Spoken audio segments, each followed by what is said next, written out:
The emergency siren screamed a discordant warning that cut through the ship's dying systems.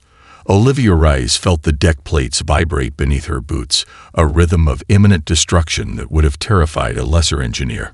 Sparks erupted from overhead conduits, casting ghostly shadows across the engine room of the interstellar transport Hermes. Most of the crew lay unconscious, victims of the catastrophic system failure that had transformed their routine cargo run into a potential graveyard. Her first breath after the initial explosion tasted of burnt circuitry and desperate potential. A thin line of blood traced her temple, a testament to the violent impact that had thrown her against the primary control console. The ship's quantum stabilization systems flickered in and out of functionality, each pulse a heartbeat of technological agony. Lesser engineers would have accepted defeat, would have prepared for evacuation or final prayers. But Olivia Rice was not most engineers. Her family had spent generations pushing the boundaries of spacecraft design. Her grandmother had been among the first to develop adaptive maintenance protocols for deep space vessels. Her father had revolutionized emergency repair systems for corporate exploration fleets. And now, with alarms blaring and systems failing, Olivia became the next chapter of that legacy. The multi-tool in her hand was more than a simple device. It was an extension of her problem-solving mind, a key to unlocking solutions where others saw only chaos.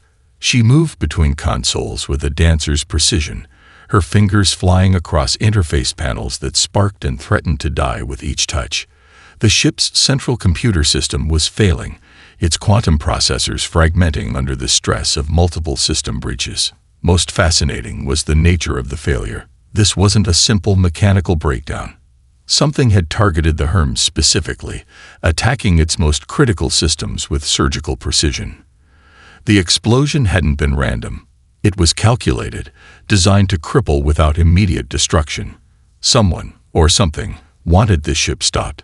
Olivia's mind raced faster than the failing systems around her. She identified the primary quantum coupling that had been compromised, a critical junction that regulated power distribution across the entire vessel. Normal repair protocols would suggest complete system replacement, but normal protocols didn't apply when survival hung in the balance.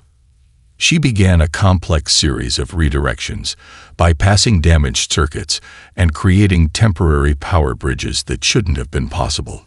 Each movement was a calculated risk, a dance between maintaining system integrity and preventing total collapse. The multi-tool became a surgical instrument, cutting through damaged insulation, rewiring critical connections with a speed and precision that bordered on intuition. The ship groaned around her, metal stress indicators screaming warnings that she systematically silenced. Most of the crew remained unconscious in their acceleration couches, victims of the initial system failure. Emergency medical systems were offline, which meant Olivia was not just the ship's engineer. She was now its entire survival mechanism. Her left eye displayed a constant stream of diagnostic information, thanks to the advanced neural interface embedded in her cybernetic implant. Most would have been overwhelmed by the flood of data. For Olivia, it was a symphony of potential solutions. She saw patterns where others would see only chaos, connection points that could redirect failing energy systems and prevent total vessel destruction. The cargo hold presented an additional challenge. Whatever they were transporting had been compromised by the initial blast, and secondary containment systems were failing. A wrong move could trigger a cascading failure that would vaporize the entire ship. Olivia worked methodically, creating fire breaks in the power distribution network, isolating potentially volatile cargo containers. Outside the ship's hull, the cold vacuum of space offered no sympathy. They were hours away from the nearest support station, deep in a trade route that saw little traffic. Survival depended entirely on her ability to resurrect systems that were seconds away from total failure. As another series of explosions threatened to tear the ship apart, Olivia Rice allowed herself the briefest moment of a smile. This wasn't just about saving the ship. This was about proving that human ingenuity could overcome any technological challenge. This was about showing the galaxy that humanity's greatest strength wasn't in advanced technology, but in the ability to adapt, to solve, to survive.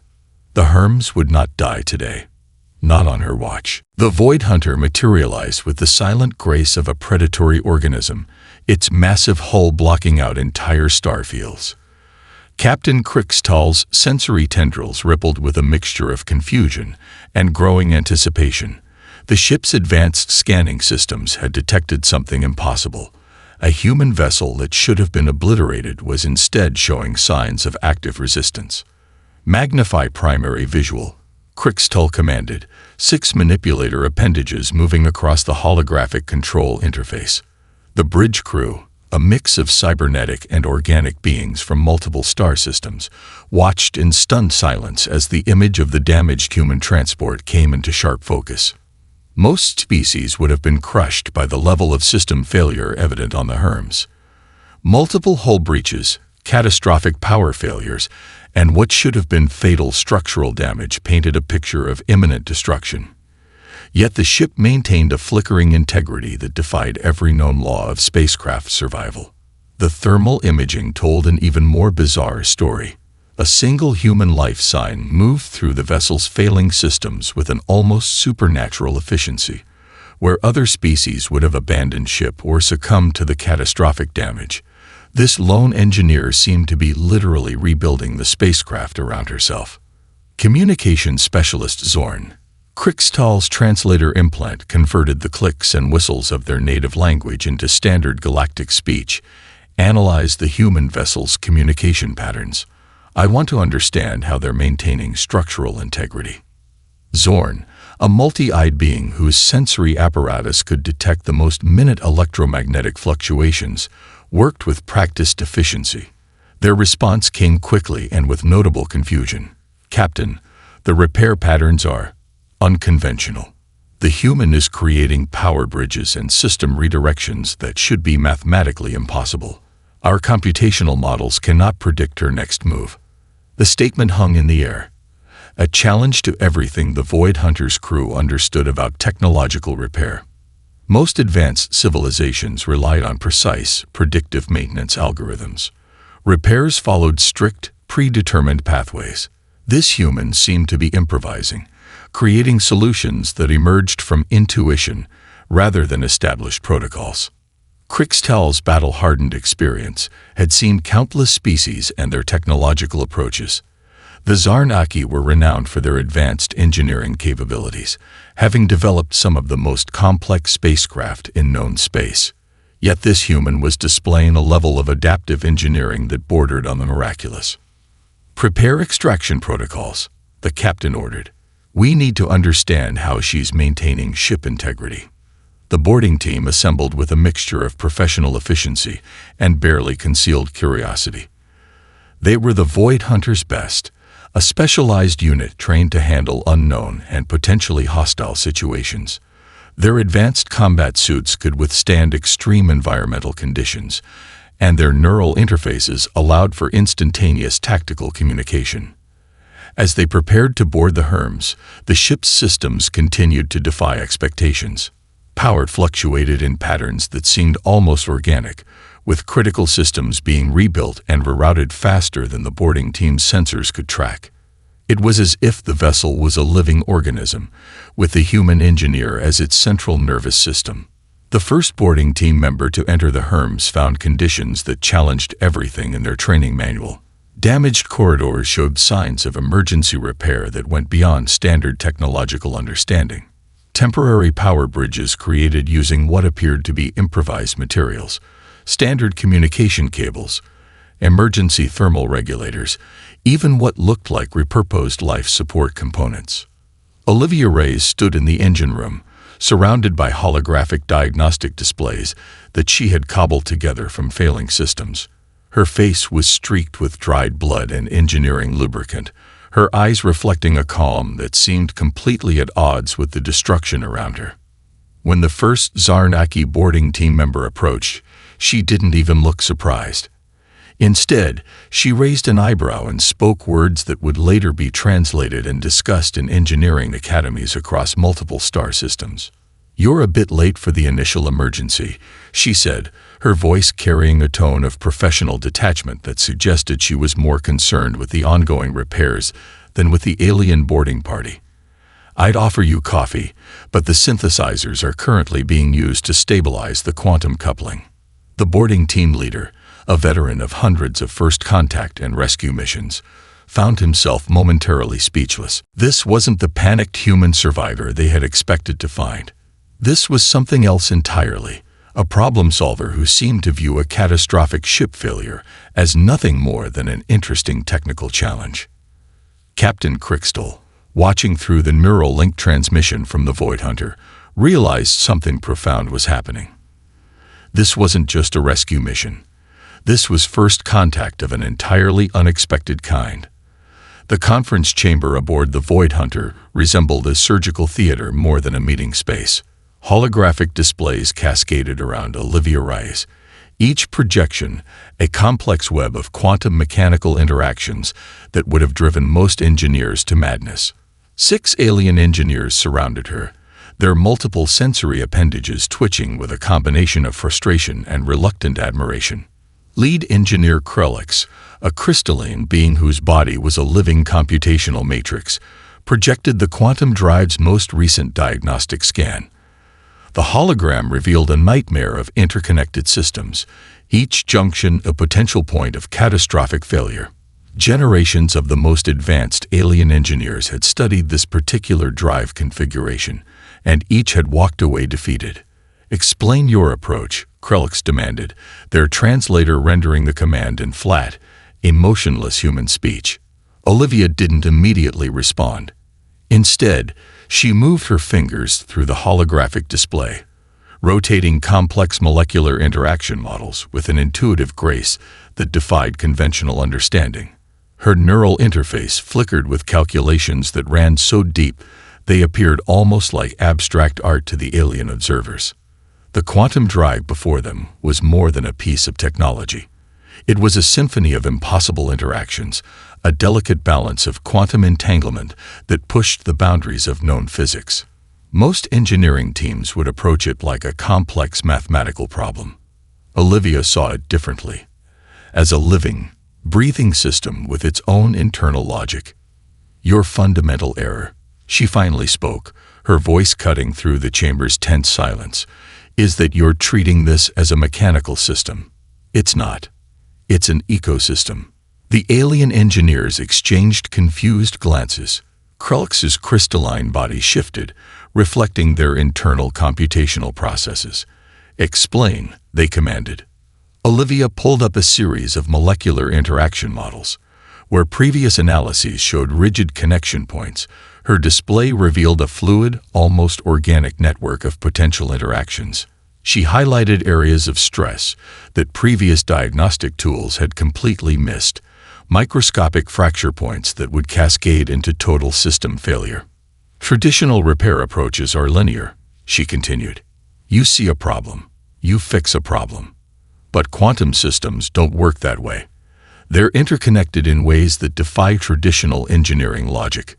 She began demonstrating her repair methodology. Instead of targeting specific failure points, she showed how to create adaptive repair networks that could redistribute quantum stress across multiple system layers. It was less about fixing individual components and more about creating a self-healing technological organism. The alien engineers watched in growing disbelief. Their most advanced computational models couldn't predict the complex repair strategies Olivia was suggesting. She was rewriting fundamental approaches to quantum drive maintenance in real time. Krellix's computational matrix began to overheat from the sheer complexity of her approach. The human was doing something impossible. She was treating a quantum drive not as a piece of technology, but as a living, adaptive system. "Your current design creates bottleneck points," Olivia explained, pulling up comparative models. "Every time you attempt a repair, you're essentially creating more potential failure points. You're fighting the system instead of working with it." Her demonstration revealed a repair strategy that was more biological than mechanical. She proposed a network of adaptive quantum relays that could dynamically redistribute energy and computational load. Where previous approaches saw rigid connections, she saw flexible pathways that could heal and adapt. The conference chamber fell into a stunned silence. This wasn't just a repair methodology. This was a fundamental reimagining of quantum drive technology. Krelix's translator struggled to convey the full complexity of their internal response. Impossible, they finally managed. No species has ever conceived of such an approach. Olivia allowed herself the briefest smile. Not impossible, she corrected. Just not discovered yet. The alien engineers began to realize something profound was happening.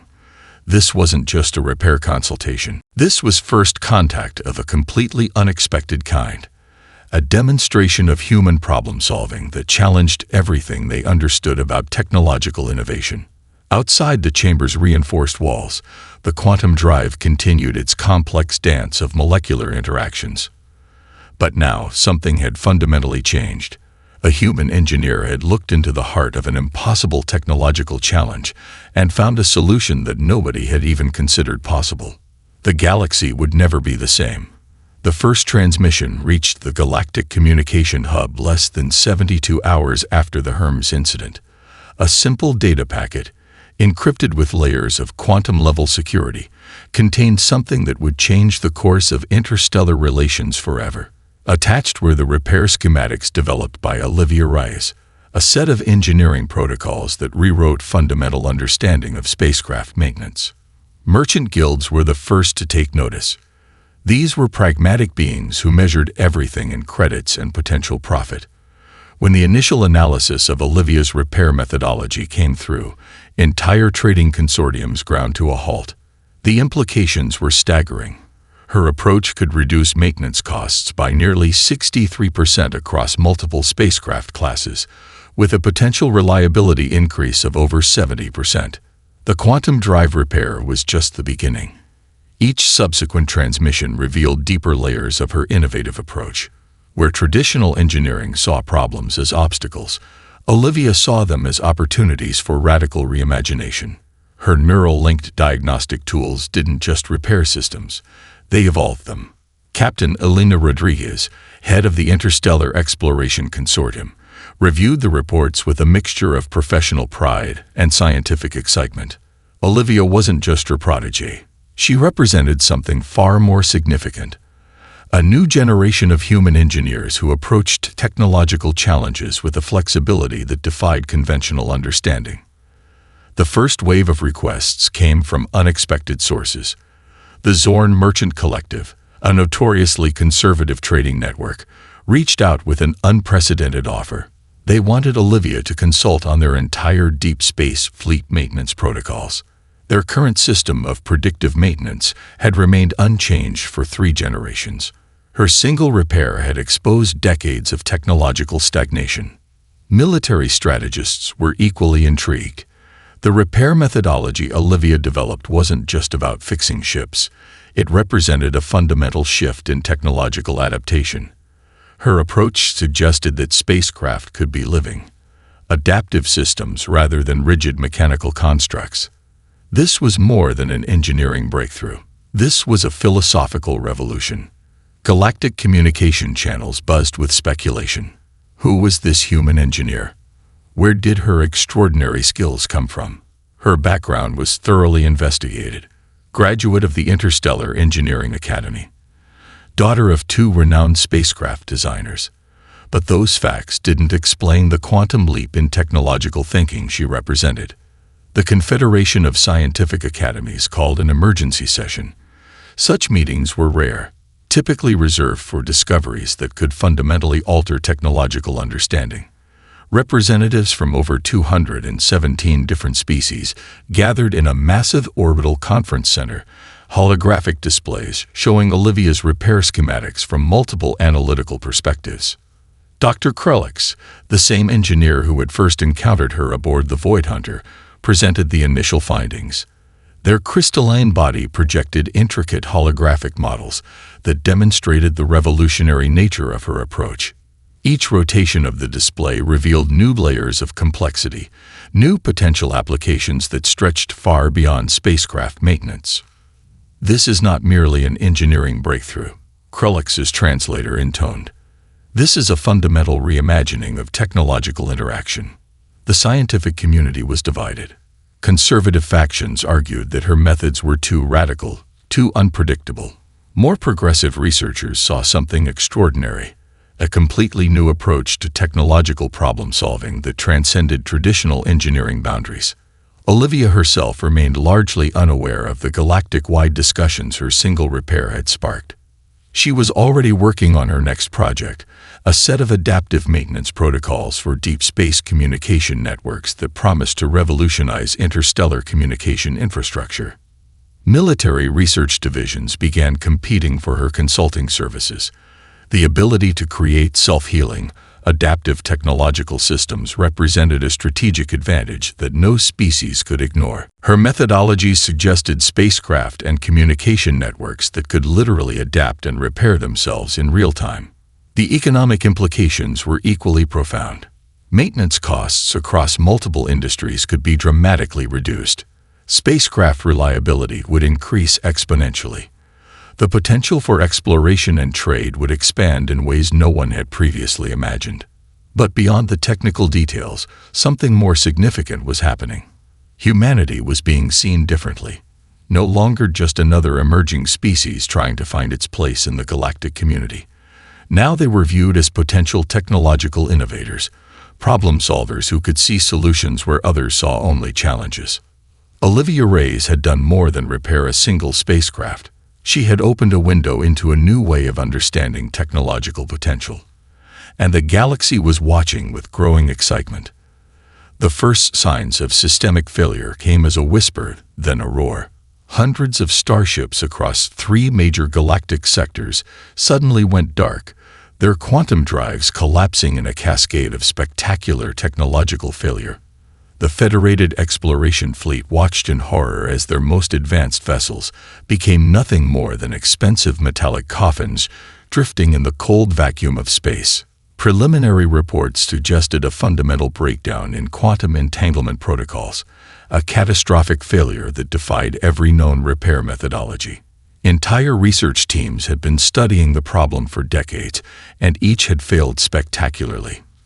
Computational systems across multiple star systems worked overtime, trying to diagnose an issue that seemed to have no logical origin. Admiral Catherine Chen stood in the central command hub, her weathered hands gripping a holographic display that showed the extent of the disaster.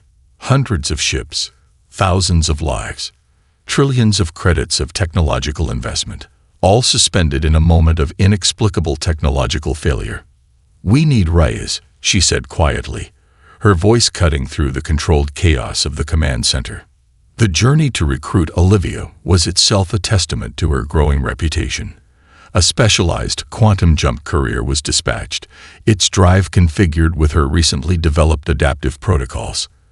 Where previous courier missions would have taken weeks, this one completed the journey in a matter of days, a subtle demonstration of her engineering genius. When Olivia arrived at the fleet's emergency staging ground, she was met with a mixture of hope and skepticism. Her reputation preceded her, but this was a challenge that had defeated the galaxy's most advanced engineering teams. The quantum drive network failure wasn't just a technical problem. It was an existential threat to interstellar exploration and commerce. The briefing room was a holographic nightmare of complex system interactions. Multiple species represented, each with their own technological expertise, each having failed to solve the fundamental issue. Zarn-Aki computational experts, Krelix crystal-based engineers, human diagnostic specialists, all united by their collective failure. "The problem isn't in the drives themselves," Olivia announced, her fingers dancing across a holographic interface that seemed to come alive under her touch. "It's in how we conceptualize quantum entanglement." Her initial analysis revealed a profound insight. The quantum drive network wasn't a collection of individual systems. It was a living, interconnected organism. Traditional repair methodologies had been treating symptoms rather than understanding the fundamental underlying condition.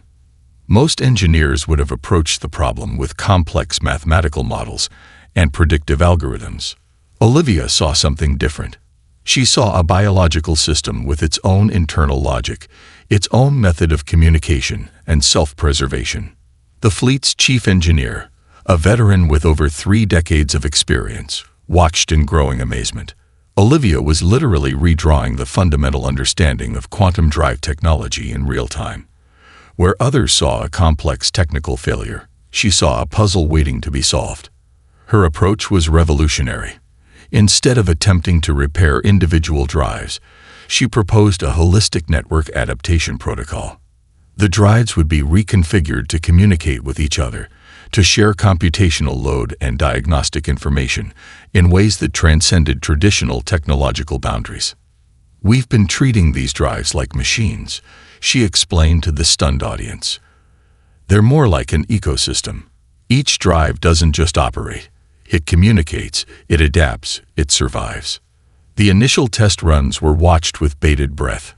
Multiple species observed as Olivia's proposed network adaptation began to take effect. Drives that had been considered permanently disabled started showing signs of recovery. Communication pathways that had been severed began to reconstruct themselves. What should have been a months-long repair process was happening in hours. The quantum drive network wasn't just being fixed, it was being fundamentally reimagined. Admiral Chen watched the diagnostic displays with a sense of growing wonder. This was more than a technical repair. This was a demonstration of human potential that would reshape galactic understanding of technological innovation. As the first recovered ships began to power up their drives, a new era of interstellar exploration was being born. And at its center stood Olivia Rice, an engineer who had done the impossible. The galaxy held its collective breath. The experimental laboratory looked more like a battlefield than a scientific research space. Holographic displays cascaded around Olivia Rice, each projection a complex tapestry of quantum mechanical interactions that would have driven most engineers to complete mental exhaustion. Specialized equipment from a dozen different alien civilizations surrounded her, each piece carefully modified, reconfigured, and integrated into a system that defied conventional understanding. Her approach wasn't about following established protocols. It was about completely dismantling the existing paradigms of technological innovation. The quantum mechanics team watched in a mixture of horror and fascination. Dr. Zora Lin, head of the Interstellar Research Consortium, found herself documenting every movement, every seemingly impossible calculation that flowed from Olivia's neural interface. This wasn't just engineering. This was a complete reimagining of how technological systems could interact. "Conventional thinking is our greatest limitation," Olivia muttered, more to herself than to the assembled team of researchers. Her fingers moved across holographic interfaces with a musician's grace, creating computational pathways that seemed to defy the fundamental laws of physics. The core problem they were attempting to solve went beyond simple mechanical repair. They were trying to understand how quantum systems could be made more adaptive, more responsive to changing environmental conditions. Previous research had hit insurmountable barriers, limitations that seemed hardwired into the very fabric of quantum mechanical interactions. But Olivia saw those limitations differently. She began by completely deconstructing the existing quantum communication protocols. Where previous engineers saw rigid systems, she saw flexible networks. Her approach treated quantum interactions like living ecosystems, with the ability to adapt, communicate, and self-heal. The first breakthrough came unexpectedly. A series of computational models she was running began to show patterns that shouldn't have been possible. Quantum entanglement that could be manipulated at a fundamental level, communication pathways that could be created and destroyed instantaneously. "It's not about controlling the system," she explained to the bewildered research team. "It's about understanding its internal language." Her neural interface began generating computational models that looked more like abstract art than scientific diagrams. Swirling patterns of quantum interactions, each line and curve representing potential communication pathways that no previous research had even conceived. The alien researchers struggled to follow her logic. Dr. Krelix, the crystalline computational expert who had first encountered her during the Hermes incident, found their entire computational matrix being challenged. Olivia was proposing something that went beyond technological innovation. This was a fundamental reimagining of how quantum systems could interact. Each model she generated seemed to break another fundamental rule of quantum mechanics: communication speeds that defied known physical limitations, adaptive networks that could restructure themselves instantaneously, quantum entanglement that could be manipulated with unprecedented precision. The research team began to realize they were witnessing something extraordinary. This wasn't just about fixing a technological problem. This was about completely rewriting the fundamental understanding of quantum mechanical interactions. Olivia's approach combined multiple disciplines in ways that seemed almost magical. Quantum mechanics merged with biological systems theory. Computational modeling intersected with adaptive network design. She drew connections between fields that most researchers would have considered completely unrelated. "The universe doesn't care about our rules," she said during one particularly intense research session.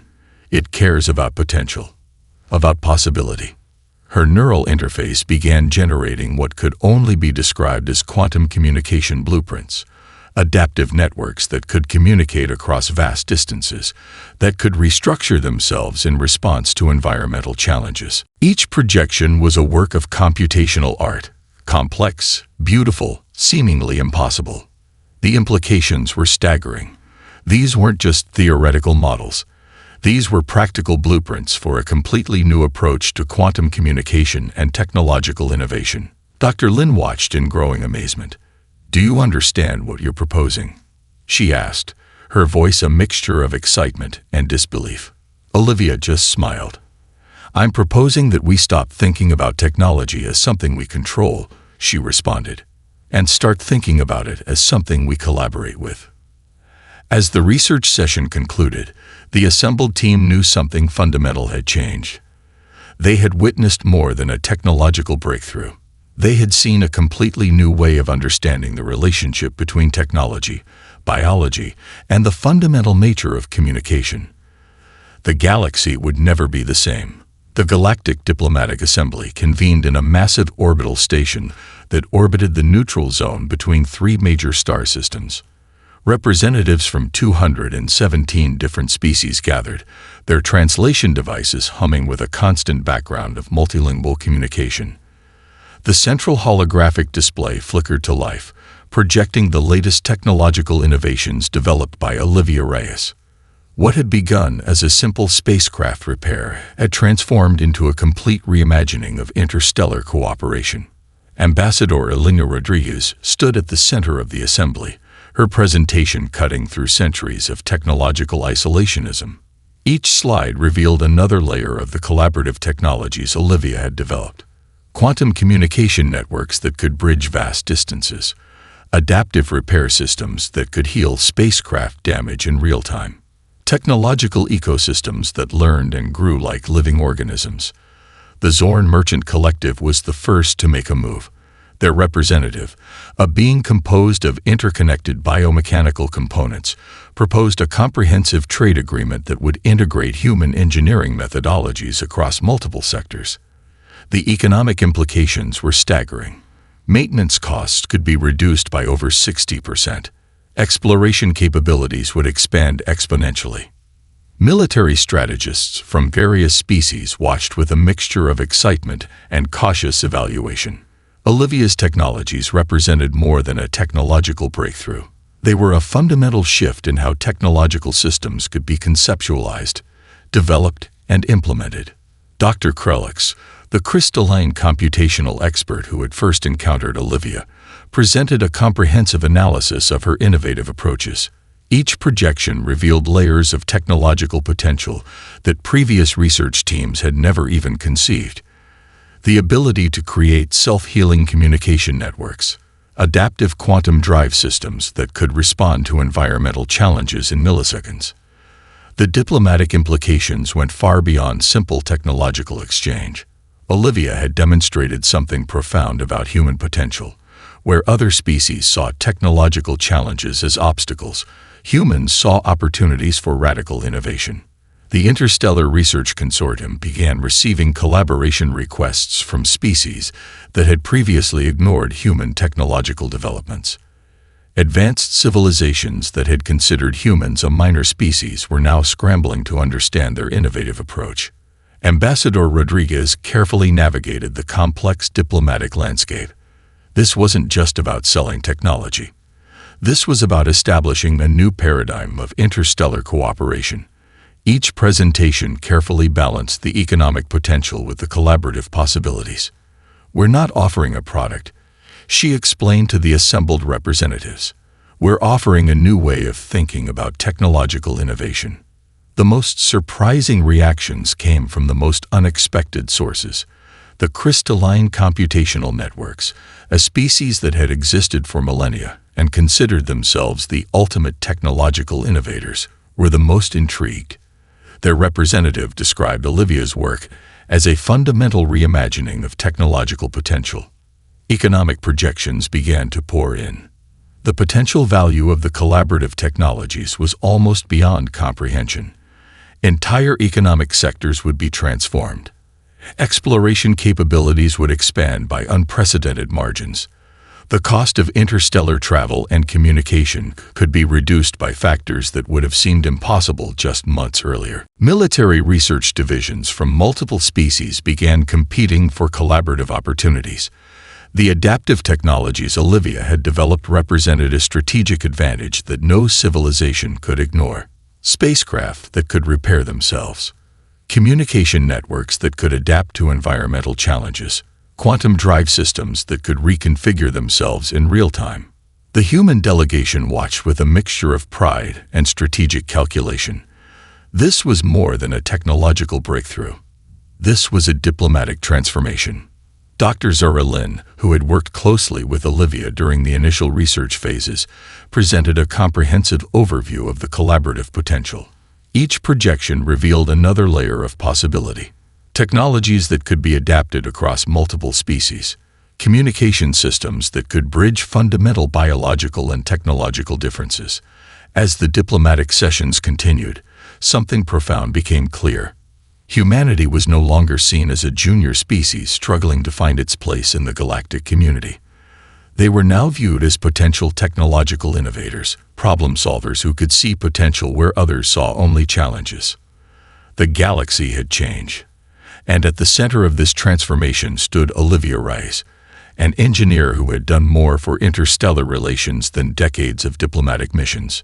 The future was being rewritten, one innovative technology at a time. The observation deck of the Interstellar Research Station offered a panoramic view of space that few humans had ever witnessed. Olivia Rice stood alone, watching the intricate dance of starships that now moved with a fluidity that would have been impossible just months earlier. Her innovations had transformed more than technology. They had reshaped the fundamental understanding of interstellar exploration. Her neural interface pulsed softly, processing countless streams of data from adaptive networks she had helped develop. Each communication pathway, each quantum drive system told a story of potential, of humanity's ability to see beyond existing limitations. The journey hadn't been simple. Years of research, countless failures, and a fundamental belief that technology could be more than just a collection of mechanical parts had brought her to this moment. Her approach had always been different. Where other engineers saw fixed systems, she saw living, breathing networks of potential. Dr. Catherine Chen, her mentor and now the head of the Interstellar Exploration Consortium, approached quietly. The older woman's eyes reflected a mixture of pride and wonder. "Do you understand what you've done?" she asked, her voice soft but intense. Olivia turned, the starlight reflecting in her eyes. "I've shown that limitations are mostly in our imagination," she responded. The technological transformation went far beyond simple mechanical improvements. The quantum communication networks she had developed could now adapt to environmental challenges in real time. Spacecraft could literally heal themselves. Communication systems could bridge seemingly impossible distances, and entire fleet operations could be coordinated with unprecedented efficiency. Most importantly, her work had changed how different species viewed technological innovation. The collaborative approaches she had developed were now being studied and implemented across multiple star systems. What had begun as a single repair on the Hermes had transformed into a fundamental reimagining of technological potential. Economic projections continued to astound even the most optimistic analysts. The maintenance cost reductions alone represented a transformation of interstellar commerce. Exploration capabilities had expanded by factors that seemed almost magical.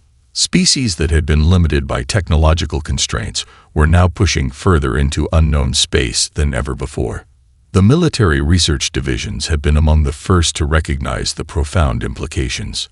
Adaptive defense systems, self-healing spacecraft, communication networks that could survive in the most challenging environments. These were no longer theoretical concepts. They were operational realities. Dr. Krelix, the crystalline computational expert who had first encountered Olivia during the Hermes incident, had become one of her strongest advocates. Their species, which had existed for millennia and considered themselves ultimate technological innovators, now viewed humans with a mixture of respect and genuine curiosity. Humanity's greatest strength, Krelix had explained during a recent Galactic conference, is not in advanced technology. It is in the ability to see potential where others see only limitations. Olivia understood something profound about technological innovation. It wasn't about controlling systems. It was about collaborating with them. Each technological network was a living ecosystem, capable of adaptation, growth, and unexpected potential. The diplomatic implications continued to unfold. Collaboration agreements between species that had previously been unable to effectively communicate were now becoming commonplace. The adaptive communication technologies developed by Olivia's research teams were breaking down barriers that had existed for generations. Her neural interface highlighted another incoming transmission, another species requesting collaborative research, another opportunity to push the boundaries of technological understanding. "We're just getting started," she muttered to herself. The starship fleet around the research station moved with a fluidity that would have seemed impossible months earlier. Each vessel was now part of a living, breathing network, able to communicate, adapt, and respond to challenges in ways that defied previous technological understanding.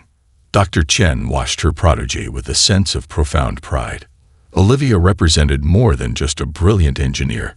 She represented a new way of thinking about technology, about collaboration, about human potential. As the stars continued their eternal dance, Olivia Rice looked out at the universe, not as a fixed, unchanging system, but as a canvas of infinite potential. Humanity had found its place in the galactic community, not through military might or economic dominance, but through the simple, profound ability to see beyond existing limitations. The galaxy would never be the same.